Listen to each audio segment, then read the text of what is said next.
네, 복음이란 무엇인가 첫 번째 시간입니다. 먼저 수업 진행 방식을 잠깐 설명드리면은 이제 주요 활동 내용은 강의 듣기, 강의 듣는 게 이제 제일 중요합니다. 그 다음에 문제 풀어오기, 강의 듣기, 풀어오기, 그리고 세 번째는 이제 가정교회에서 나누는 것입니다. 이 세 가지가 주요 활동입니다. 통과 요건은 100점 만점에 60점만 넘으면 됩니다. 그래서 웬만하면 다 통과할 수 있겠죠. 그래서 이제 100점은 그럼 어떻게 맞을 수 있느냐? 과제물을 다 제출하면 40점 줍니다. 그리고 과제물 점수가 만점이면 60점입니다. 그래서 40 더하기 60, 100점이 되는 거예요. 그래서 과제물을 다 제출하면 총점 40점, 과제물 점수 각 과제물의 평균 점수가 60점 만점이면 토탈 100점이 된다. 그러니까 이제 강의 듣고 숙제 내기만 해도 다 통과한다 이 말입니다. 탈락은 어떻게 하느냐? 탈락. 과제물을 3번 안 내면 탈락이 됩니다. 그래서 이제 그리고 강의 들으실 때 주의하실 점은 종전에는 이렇게 우리가 책 공부, 비블리온 상공부 할 때 제가 중간에 강의 중간중간에 뭐 몇 페이지 상단, 몇 페이지 중간, 몇째 줄 뭐 이런 걸 자주 말씀드렸는데 그렇게 해보다 보니까 수업 중에 밑줄 긋는 거는 또 편리한 면이 있지만 강의가 집중력이 흐려지고 쭉쭉 늘어져 가지고 이번부터는 뭐 몇 페이지, 몇째 줄 이런 거 없이 쭉 강의를 진행할 테니까요. 성도님들은 막 책에서 이게 어디 나오나 몇 페이지에 나오나 이런 거 신경 쓰지 마시고 편안하게 강의 들으시고 집중해서 들으시고 그 대신 집에 가서 숙제할 때 제가 그 몇 페이지 다 표시해 놨으니까 그걸 참조해서 문제 푸시면 되겠습니다. 자, 이 책의 저자 이름은 그레그 길버트죠. 그레그 길버트. 이 사람은 예일대 졸업하고 남침내 신학교에서 목회학 석사 마친 분인데 워싱턴 DC에 있는 캐피털 힐 침례교회의 부목사로 섬기고 있습니다. 부목사. 그럼 그 교회의 담임 목사는 누구냐? 마크 데버라는 사람이에요. 마크 데버. 마크 데버는 이제 나인 마크스라고 9가지 표지, 건강한 교회의 9가지 표지라는 이제 그 운동을 주도하고 있는 분인데 그 교회가 캐피털 힐 침례교회가 1000명도 안 돼요. 그러니까 우리나라의 이런 대형 교회들 생각하면 아주 작은 교회입니다. 근데 뭐 몇천 명, 몇만 명 되는 교회보다도 전 세계적으로 더 큰 영향력을 끼치고 있습니다. 건강한 교회 운동을 하면서. 그래서 이제 그 교회의 마크 데버 목사님이 추천사를 이렇게 씁니다. 그렉 길버트는 내가 가르칠 수 있는 영광과 특권을 누렸던 사람이자 자기 제자였다는 거죠. 지금은 나를 가르치고 있는 장본인이다. 제자인데 지금은 자기 스승이다 이거예요. 복음에 대한 이 작은 책은 최근 몇 년간 내가 읽었던 가장 명확하고 중요한 책들 중 하나다. 탁월한 책이다. 이렇게 칭찬하고 있습니다. 그래서 이 나인 막스 9가지 건강한 교회의 표지 이 사역은 이제 말 그대로 건강한 교회를 세우는 운동입니다. 무브먼트인데 이 교회는 침례교인데 개혁주의 신앙의 토대 위에 세워졌고 강해 설교와 또 교회 중심의 제자 훈련을 핵심으로 하는 아주 건강한 교회의 좋은 모델이라서 뭐 미국뿐만 아니라 전 세계에서 목회자들이 가서 인턴십을 하고 배우고 나오고 그러고 있습니다. 거기에 이제 부목사 중 한 명이 이 그레그 길버트라는 사람입니다. 그래서 이제 뭐 나중에 보시면 알겠지만 이 책 앞부분에 보면 뭐 엄청나게 쟁쟁한 사람들이 추천사를 막 정말 입이 닳도록 칭찬을 하면서 추천사를 쟁쟁한 분들이 쓰고 있는데 이분들의 이제 추천사를 이렇게 훑어보면은 이렇게 열광하는 이유가 뭐냐 하면 이 시대에 그들이 분별할 때 이 시대에 이런 책이 너무 필요했다는 거예요. 이 시대에 너무 시적절한 책이다 하는 겁니다. 자기 자신들도 이런 책이 꼭 빨리 나왔으면 좋겠다는 마음으로 기다리고 있었다는 거예요. 왜 그러냐면은 복음이 중요하다는 건 다 아는데, 복음에 대한 혼돈이 너무 심각한 시대라는 거예요, 이 시대가. 그리고 복음에 대한 그릇된 왜곡이 너무 심한 시대이다. 너무 많은 그리스도인들이 이제 복음에 대해서 너무 익숙하고 복음이라는 단어도 너무 많이 쓰는데, 문제는 복음이 뭔지 명쾌하게 설명할 줄 아는 성도가 많지 않다는 거예요. 그래서 이런 책이 너무 필요했고 기다리고 있었는데, 이런 사람이 그렉 길버트가 썼다 이겁니다. 복음은 너무나 심오하고 깊은 내용이잖아요. 너무 심오하고 너무 깊어서 영원한 시간 동안 묵상을 해도 모자라는 게 복음인데, 그럼에도 불구하고 이 복음은 초등학생에게 전해도 쉬운 언어로 전해져야 되는 거예요. 이렇게 깊은데도 초등학생에게도 쉽게 전해질 수 있는 게 있어야 되는 게 복음인데, 이 시대에는 너무 복음에 이 군더더기가 많이 붙어가지고 복음이 너무 복잡해진 시대다. 그래서 명쾌하고 정확한 복음에 관한 책이 너무 필요했다, 가르침이 너무 필요했다 하는 겁니다. 그래서 이제 이 추천하신 분들이 이구동성으로 말하는 게, 이 시대에 가장 시급하고 중요한 영적 필요는 뭔가? 바로 복음의 명쾌함과 정확성을 회복하는 것이라는 거예요. 복음의 명쾌함과 정확성을 회복해서 단순하지만 정확하게 복음을 전달할 줄 아는 능력을 성도들이 갖추는 게 너무 중요한 이 시대적인 과제다. 그런 이제 인식을 공유하고 있는데, 또 하나님께서 이런 분을 쓰셔서 이런 시도를 하게 한 거죠. 명확하게 복음을 정의하는. 근데 많은 영적 지도자들이 볼 때 아주 성공적인 그런 작품이다 평가를 받고 있는 겁니다. 그래서 저도 읽어보다 보니까, 야, 이렇게 정리된 게 너무 찾기 어려웠는데, 저도 진작에 이런 걸 한 걸 한번 보고 싶었는데 아주 잘 정리된 책 같습니다. 그래서 이 책은 이제 나인 마크스라고, 마크 있잖아요, 마크한다. 나인 마크스 그 운동, 건강한 교회 9가지 표지 그 운동의 이제 시리즈, 건강한 교회 만들기 운동의 시리즈로 출간된 9권의 책 중에 한 권이에요, 이게. 근데 이제 이 책들을, 이 시리즈를 출간하게 된 목적이 바로 이제 건강한 교회를 만드는 거잖아요. 건강한 교회를 세우는 건데, 이분들의 이제 기본적인 철학이 뭐냐면, 건강한 교회를 세우는 데 있어서 전제가 되는 두 축이 뭐냐? 건강한 교회를 세우는 데 있어서 전제가 되는 두 가지 축이 뭐냐 하면, 첫째는 지역교회가, 우리 지역교회 크든 작든 어디에 있든 이 지역교회 있잖아요. 그중에 부평교회도 하나인데, 이 지역교회가 성도의 삶에 얼마나 중요한지 알아야 된다고 하는 거예요. 일단 그 인식이 있어야 된다는 거예요. 건강한 교회를 세우기 위해서는 지역교회가 성도의 삶에 얼마나 절대적인 중요성을 가지는지 인식이 있어야 된다는 거예요. 그러니까 충실한 교회 생활이 없으면, 지역교회에서 소속돼 가지고 충실한 교회 생활이 없으면 충실한 영적 생활은 불가능하다, 이런 절박한 인식이 있어야 된다는 거예요.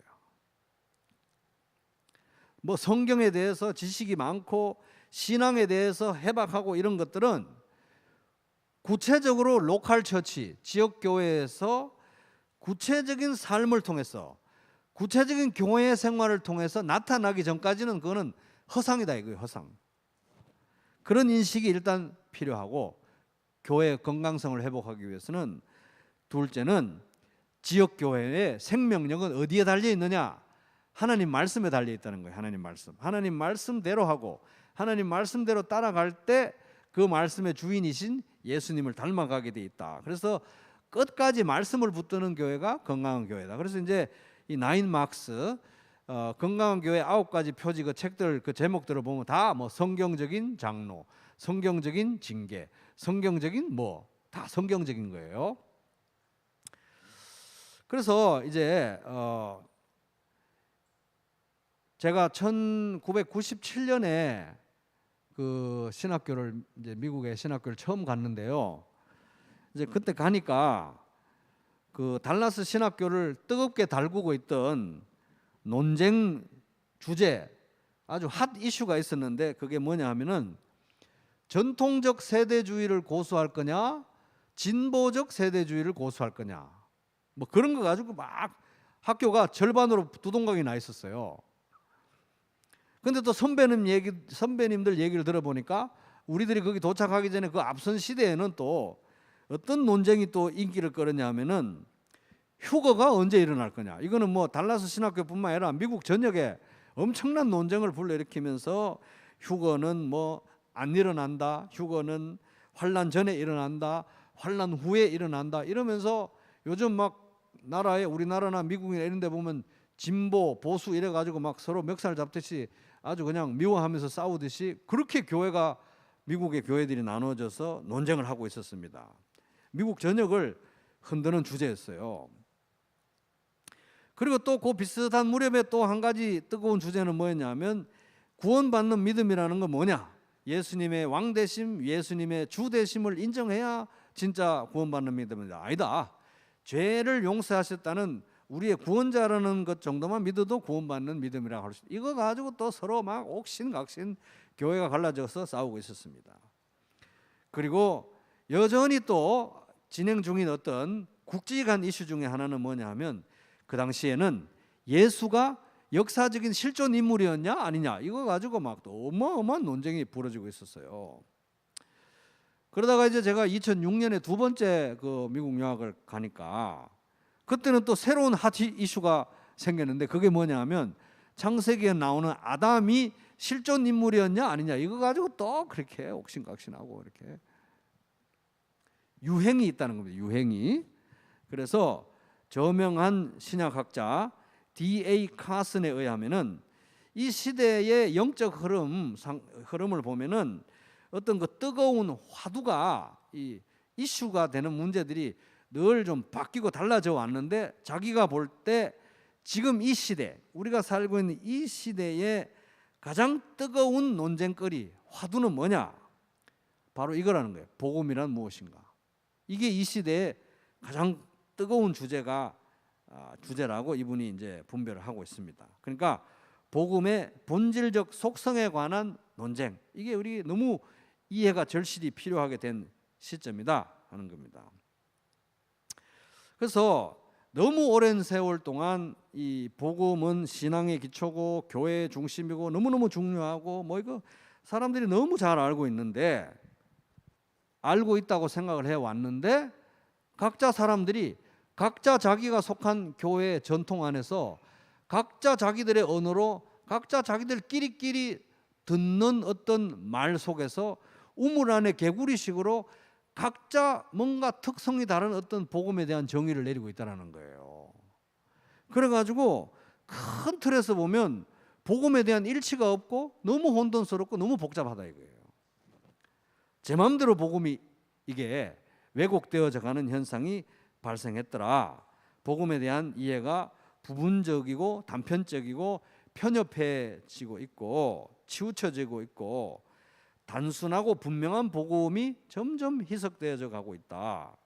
복음이 혼탁하고 불분명한 시대에 우리가 봉착했다. 이렇게 진단을 합니다. 그래서 우리는 복음이 무엇인가 하는 이 문제로 끊임없이 다시 되돌아와야 되는 거예요. 왜? 제일 중요한 이슈이기 때문에 그렇습니다. 그러면서 이제 D.A. 카슨 이 교수님은 이 책에 대해서 이렇게 추천합니다. 이 책은 새로운 장을 열었다고 주장하기보다는 뭐 새로운 이론을 만들어낸 책은 아니라는 거예요. 무시되거나 하물며 폐기되어서는 안 되는 어떤 오래된 주제를 새롭게 살펴본다. 이 그렉 저자의 사고와 표현의 명료함은 전적으로 감탄할 만하다. 이 책은 적지 않은 성숙한 그리스도인의 사고를 명확하게 해줄 것이다. 오래 믿은 사람들인데 복음에 대해서 흐릿해진 아주 복잡해진 난해해진 사람들의 생각을 명쾌하게 정리해 줄 것이다. 더 중요하게는 교회의 리더나 젊은 그리스도인 심지어 복음에 대한 분명한 설명을 원하는 아직 그리스도를 영접하지 않은 이들에게도 널리 보급되어야 할 책이다.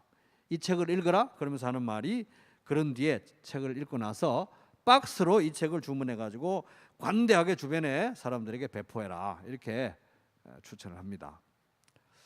그래서 이제 이 책의 목적은 뭐냐 하면은, 이 책의 목적 뭐냐 하면은, 복음이란 무엇인가 하는 이 문제에 대해서 성경에 근거한 답을 내놓는 거예요. 성경에 근거한 답을 제시하는 게 이 책의 목적이고, 또 우리 비블리온 삶 공부를 이렇게 이 책을 가지고 하는 이유도 복음이란 무엇인가 하는 문제에 대해서 성경에 기초한 명확한 답을 제시하는 것입니다. 그래서 다른 게 아니라 성경에 기초한 답이어야 된다는 거예요. 그렇게 우리가 성경에 기초해서 복음이 뭔지 명확하게 이해하게 되고, 복음에 대한 명확한 지식, 명쾌한 지식을 우리가 갖게 될 때 우리 가운데는 어떤 일이 일어나느냐, 이 일의 놀라운 효과는 뭐냐, 열매는 뭐냐, 결과는 뭐냐. 첫째, 그리스도에 대한, 예수님에 대한 찬양과 기쁨이 회복된다 하는 거예요. 찬양과 기쁨이 회복된다. 왜? 복음은 그리스도가 우리를 위해서 이루신 일이기 때문에 그렇다 하는 것입니다. 그러면서 이 저자는 빈약한 복음은 빈약한 예배로 이끈다. 복음이 흐릿하니까 예배가 흐릿하다 이거예요. 예배가 왜 신나고, 예배가 왜 기쁘고, 예배가 왜 충만하지 못하냐? 복음이 흐릿하기 때문에 그렇다니. 복음이 빈약한 복음은 빈약한 예배로 이끈다. 그러면서 이 빈약한 복음 때문에 사람들이 하나님께 시선을 집중 안 하고 자꾸 자기에게 시선을 집중하고, 하나님이 예수님을 통해서 이루신 일에 대해서 경시한다는 거, 우습게 여긴다는 거예요. 왜? 복음이 명확하지 않아서. 그래서 이분이 이렇게 말합니다. 성경적 복음은 예배의 용광로 안에 있는 장작과 같다. 예배의 용광로 안에 있는 장작, 예배가 활활 타오르게 하는 장작과 같다. 그것에 대해서 이해하고 믿고 의지하면 할수록 하나님이 어떤 분이신지, 그리스도 안에서 우리를 위해 어떤 일을 하셨는지에 대해서 더욱 찬양하게 된다. 로마서 11장 33절 말씀입니다. 깊도다 하나님의 지혜와 지식의 풍성함이요 그의 판단은 헤아리지 못할 것이며 그의 길은 찾지 못할 것이로다. 깊도다 하나님의 지혜와 지식의 풍성함이요. 바로 이런 감탄이 우리가 복음에 대해서 회복되어야 할 반응이라는 거예요. 복음에 대해서 우리가 이런 반응이 있어야 되는 겁니다. 복음을 묵상할 때마다 깊도다 하나님의 지혜와 지식의 풍성함이요, 이런 반응이 나와야 된다고 하는 것입니다. 그래서 우리가 복음에 대해서 우리가 회복되면 복음에 대한 경탄이 회복되고 감동이 회복되고 예배가 살아난다.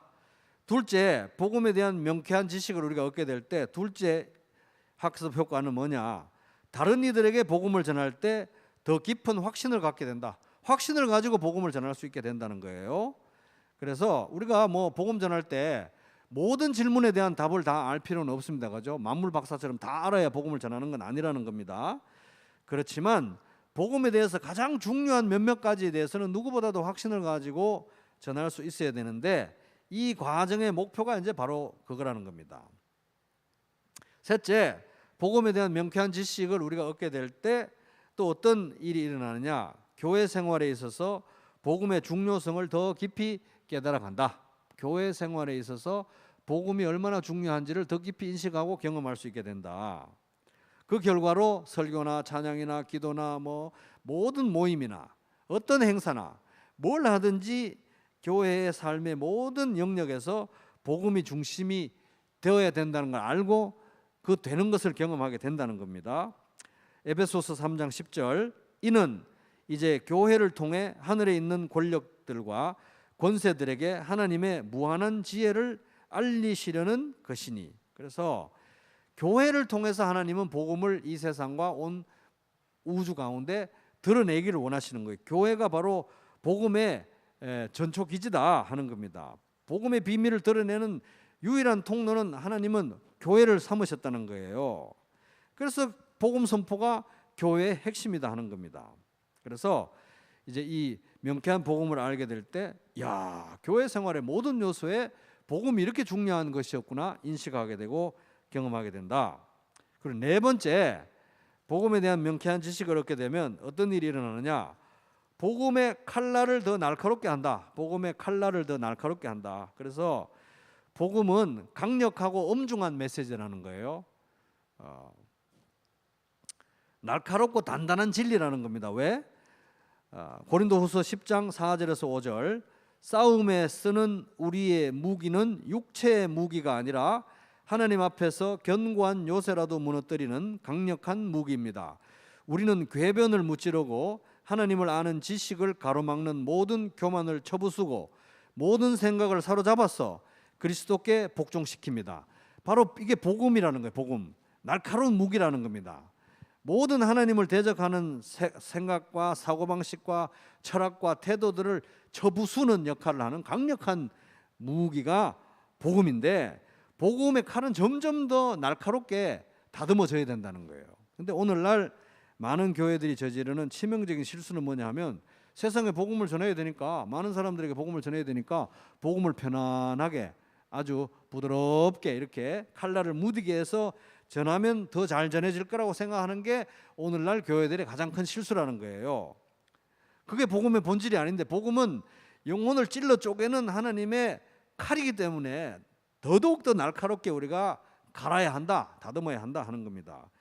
영혼을 구원하는 증인이 된다는 명목하에 우리는 복음을 가능한 한 매력적인 방식으로 제시하려는 유혹을 받는다. 칼날을 무디게 제시하려고 하는 유혹을 받는다는 겁니다.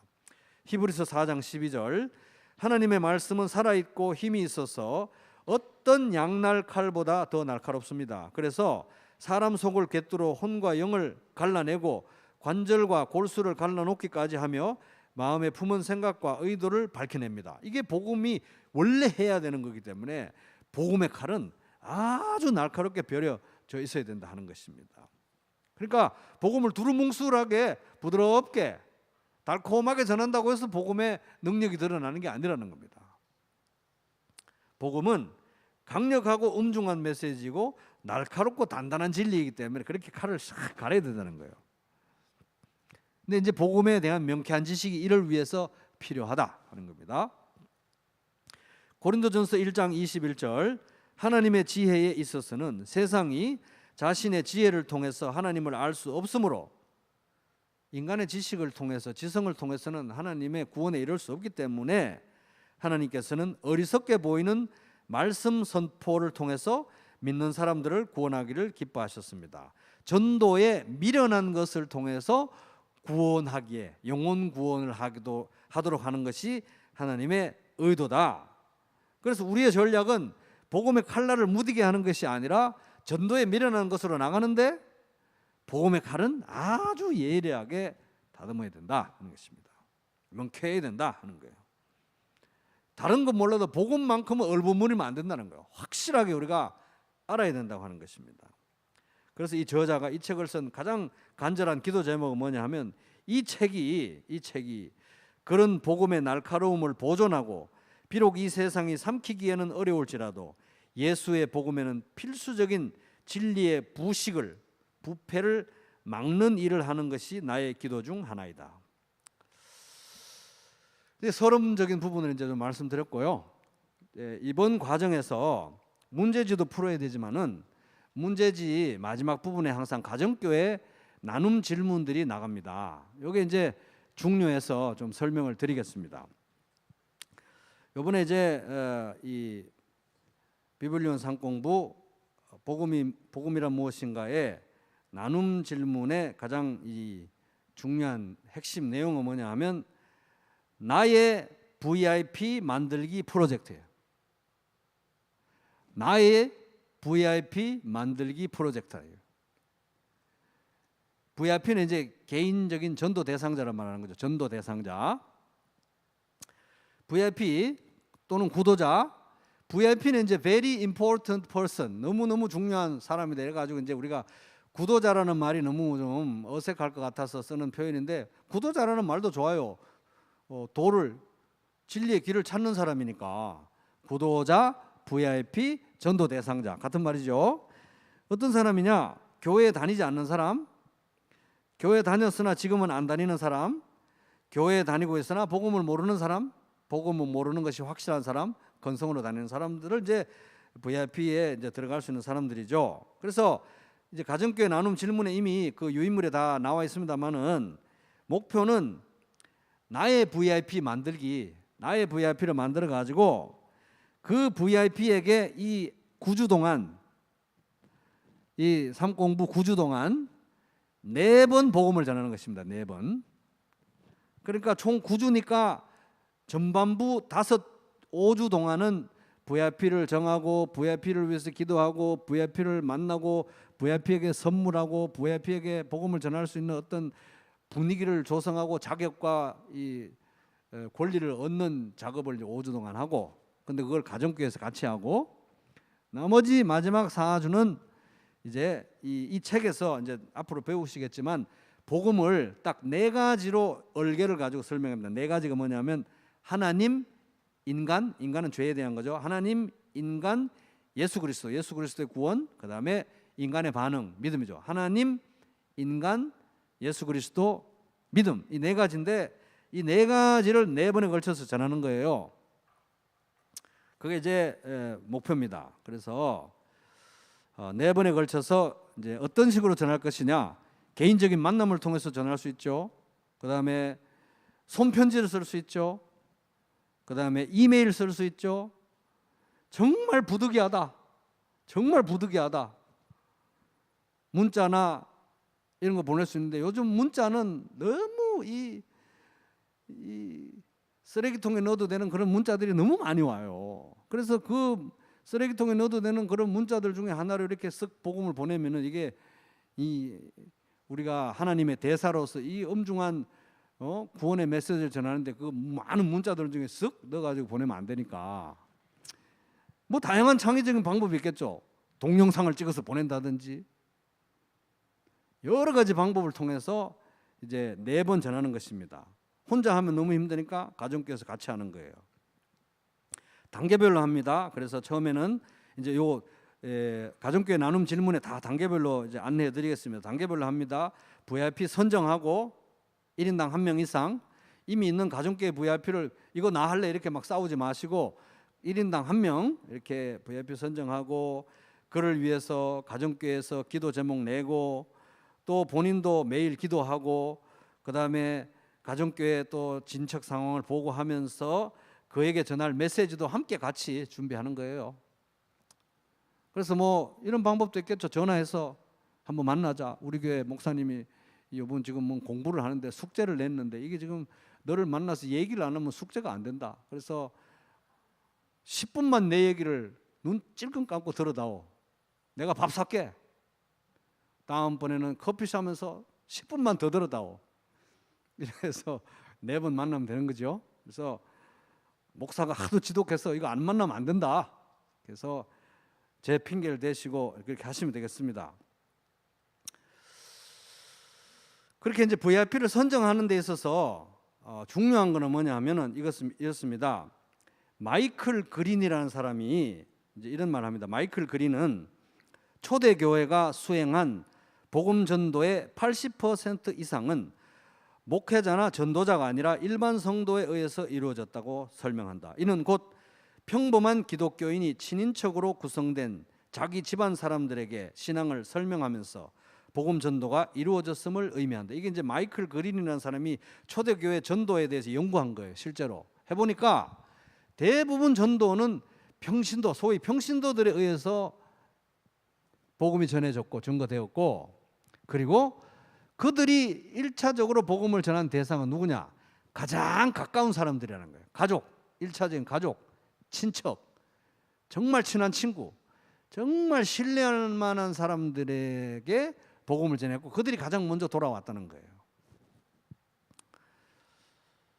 근데 실제로 최근에 우리 한국에서 행해진 어떤 조사에 의하면은 최근 5년간 2016년부터 2021년 사이에 대한민국 교회에 더해진 새신자들을 다 분석을 해봤대요. 그랬더니 그 사람들이 그럼 어떻게 누구의 전도를 통해서 교회에 들어오게 됐냐, 이걸 분석을 해봤더니 첫 번째가 36.2%가 가족이나 친척을 통해서 왔대요.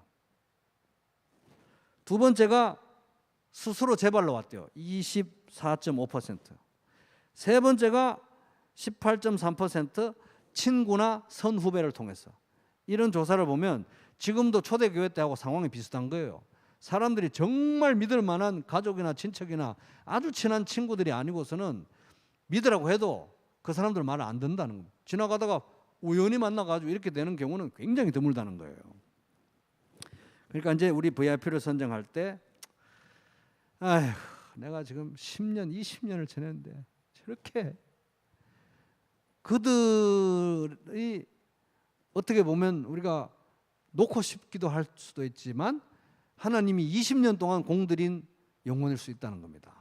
그래서 가장 가까운 사람들부터 체크하고, 그래서 동심원으로 이렇게 퍼져나가면서 가장 가까운 데서부터, 우리 교회 가장 가까이 있는 분들에게서부터 우선순위를 두고 이 VIP를 선정하고 그를 위해서 이제 기도하고 함께 공유하면서 복음을 전해 가도록 하겠습니다. 그래서 이제 가정교회마다 각 목자님을 중심으로 이렇게 해서 이제 뭐 여러 가지 방법들이 있겠죠. 처음에는 안부, 10년 만에 처음으로 이렇게 전화하고 안부하고 묻고, 10년 만에 식사는 함께 하자, 밥 함께 하고 차 한잔 할 수도 있고, 선물할 수 있죠. 선물, 이 책을 선물할 수도 있고 뭐 다른 걸 선물할 수도 있고, 작은 거 그렇게 복음 전할 수 있는, 뭔가를 말할 수 있는 권리를 얻어야 됩니다. 권리를 얻고 나서 이제 4번에 걸쳐서 하나님, 인간, 예수 그리스도, 믿음에 대해서 설명하는 겁니다. 무성의하게 이렇게 문자로 찍 보내는 거 말고 정말 뭔가 창의적이고 정성스러운 방법으로 이렇게 전하는 겁니다. 그래서 그런 면에서 이제 이 과정을 공부할 때 우리의 관점이 바뀌어야 되는 거예요. 관점은 뭐냐 하면, 아마 여러분 이거 읽어보시면은 이거 나 벌써 20년 전에 30년 전에 공부해서 다 아는 거야, 이런 내용이 많을 거예요. 그래가지고는 안 된다는 거예요. 이 과정을 공부할 때 이 관점은 뭐냐 하면은, 이 모든 내용을 나 혼자, 이 공부하면서 나 혼자 복음에 대해서 더 깊게, 더 심오하게 아주 깊게 공부한다는 이런 생각을 하면 안 됩니다. 나 혼자만 그렇게 알면 아무 소용이 없어요. 이제 이걸 공부할 때는 이번에는 관점을 완전히 바꿔야 돼요. 이거를 내가 누군가에게 설명을 하는데, 누군가에게 전하는데 명쾌하게 그 사람이 확실하게 알아들을 수 있도록 그 사람의 언어로, 그 사람의 관점과 입장에서 명쾌하게 설명할 수 있도록 나 자신을 훈련시킨다 하는 게 목표가 돼야 되는 거예요. 복잡하게 막 썰을 풀고 길게 얘기하는 거 말고요, 정말 간단하게 쉽게 명쾌하게 설명하도록 내가 나를 훈련하는 게 목표가 돼야 돼요. 실제로 아주 쉽게 누군가 다른 사람에게 설명할 수 없다면 그 지식은 사실 진짜 지식이 아니라고 보는 게 맞습니다. 누군가에게 아주 쉽게 명쾌하게 설명할 수 없는 지식은 구체적인 지식이 아니에요. 그렇게 목표를 잡고 이제 이 책을 공부하는 겁니다. 그래서 이제 이걸 하면서 가정교회가 영혼 구원하여 제자 삼는다는 거 우리 지금 수십 번, 수천 번 들었는데, 이번에 이걸 하면서 구체적으로 한번 경험해 보는 것입니다.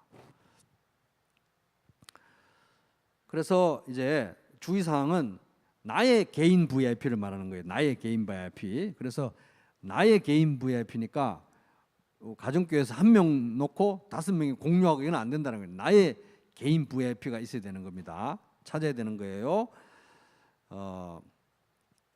정말 그동안 꼭 복음을 전하고 싶었던 그 한 사람을 찾으시기 바랍니다.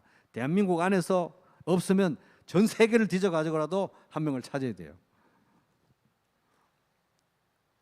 1명이어야만 되느냐? 1명이면 좋은, 1명, 최소 1명, 2명도 좋고 3명도 좋습니다. 근데 1명 이상은 돼야 된다. 1명 이상은 돼야 된다.